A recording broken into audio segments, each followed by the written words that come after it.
পড়ার বিষয়ের পক্ষ থেকে বলছি, তোমরা যারা কলকাতা বিশ্ববিদ্যালয়ে পড়ছো, এবার 4th সেমিস্টার পরীক্ষা দিলে পাসে বা জেনারেলে, এবং তোমাদের যাদের এডুকেশন পাসে আছে অর্থাৎ এমডিসিতে আছে, তাদের যে CC5 প্রশ্ন এসেছিলো 2025 সালে 4th সেমিস্টারে, তার আমরা কিন্তু এই প্রশ্ন পেপারটা নিয়ে এসেছি। দেখতেই পাচ্ছ 75 নম্বরে পরীক্ষা হয়েছিল এবং সিলেবাসটা হচ্ছে হিস্ট্রি অফ এডুকেশন। এবং এতে যে প্রশ্ন প্যাটার্ন থাকে তাতে 10 নম্বরে 4টে প্রশ্ন থাকে, তোমাকে 3টে প্রশ্ন লিখতে হয়।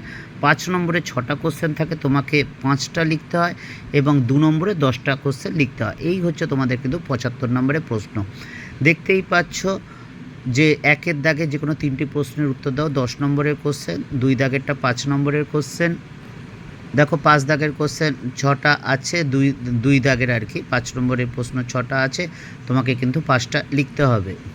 এরপর 2 নম্বরের 10টা প্রশ্ন থাকে এবং এটা খুব গুরুত্বপূর্ণ, কারণ 20 নাম্বার 75-এর মধ্যে 20 নাম্বার অবজেক্টিভ, মানে প্রায় 27-28%। কাজে অবজেক্টিভ বা 2 নম্বরেগুলো কিন্তু প্রথম থেকে তোমরা ভালো করে প্রিপারেশন করে নেবে। এবং তোমাদের জন্য আমরা পড়ার বিষয়ের পক্ষ থেকে দেখেছো নিশ্চয়ই এই পেপারটা 4th সেমিস্টারে তোমাদের যে সাজেশান দিয়েছিলাম এডুকেশন, এই পেপারটা তাতে কী পরিমাণে কমন এসেছে। আমরা কিছু বলবো না, তোমরা দেখে নাও। আমরা history, education, pol science, history, philosophy, education, pol science, আমরা এই 4টে পেপার পাসের আমরা নোট বা সাজেশান দিয়ে থাকি। এছাড়া হিস্ট্রি এবং এডুকেশনে কিন্তু অনার্সেরও আমরা নোট বা সাজেশান দিয়ে থাকি। ইতিমধ্যে আমরা 5th সেমিস্টারে এডুকেশন অনার্সের একটি পেপারের আমরা 2 নম্বরের একটা সাজেশান পেপার দিয়ে দিয়েছি, বা 5 নম্বর 10 নম্বরও দিয়ে দিয়েছি।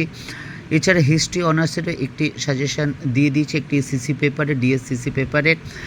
এবং তোমাদের বাকি পেপারগুলো আস্তে আস্তে দেবো। কাজেই দেখো বিগত বছরে আমরা যে সাজেশান দিয়েছি, অর্থাৎ 4th সেমিস্টার তোমাদের যে সাজেশান দিয়েছি তাতে কি পরিমাণ কমন এসেছে। যদি কমন আসে, তোমার যদি মনে হয় হ্যাঁ কমন এসেছে, বা যদি ভালো লাগে চ্যানেলটি, তাহলে অবশ্যই চ্যানেলটি লাইক করে সাবস্ক্রাইব করে বেল আইকন টিপে রেখো। কারণ এখন থেকে তোমাদের আমরা কিছুদিন মধ্যেই কেন বলছি, প্রায় তোমাদের জন্য এই 4টে পেপারের বা 2টো অনার্স পেপারে, অর্থাৎ হিস্ট্রি এবং এডুকেশন অনার্স এবং হিস্ট্রি, পল সায়েন্স, ফিলোসফি, এডুকেশনের আমরা পাসের মেজর বা মাইনর যাই বলি না কেন আমরা কিন্তু নোট বা সাজেশান দেব। কাজেই তোমাদের যদি দরকার হয় বা প্রয়োজন হয় বা উপকার পাও, তাহলে চ্যানেলটি লাইক করে সাবস্ক্রাইব করে বেল আইকন টিপে রেখো। এবং তোমাদের কোনো মন্তব্য থাকলে অবশ্যই বলো, কারণ তোমাদের মন্তব্য কিন্তু আমাদের খুবই গুরুত্বপূর্ণ। পড়ার বিষয়ের পক্ষ থেকে এতটুকুই। অগ্রিম শুভেচ্ছা রইল সকলের জন্য 5th সেমিস্টারের জন্য।